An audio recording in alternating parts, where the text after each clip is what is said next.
Good morning mga kalahi and Ohayo Japan. Ito nga pala ang ganap namin kahapon. Kami nga ay isang barangay na naman na sumugod.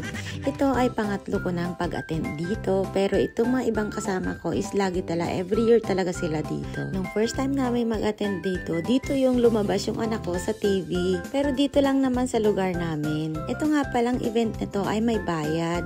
The adult 4,000 yen and sa kids naman is 2,000 yen. Pero may mga karne na po yun na ibibigay sa inyo na yun nga ang ibabarbecue nyo at meron ding gulay at saka 2 onigiri. Ito nga po palang event na to ay Zekyo Taikai.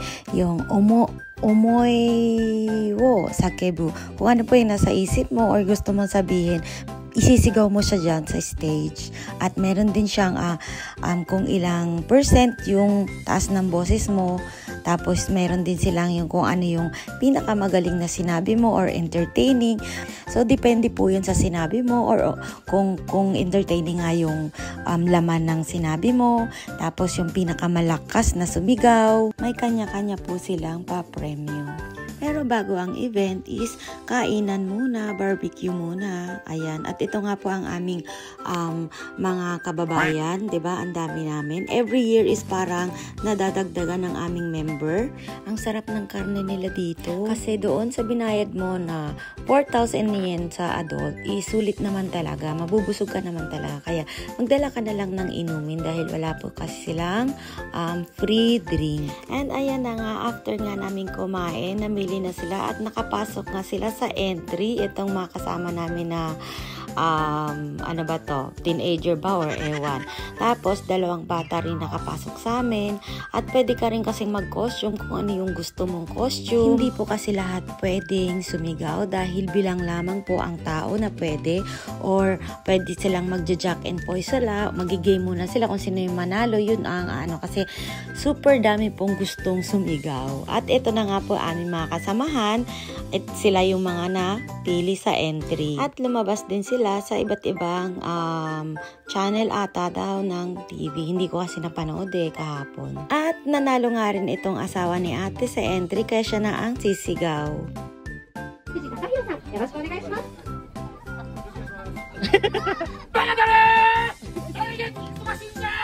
And panoorin natin itong last dahil ito talaga ang nakakatawa. Gusto namin ito sa member namin. 54番の方です。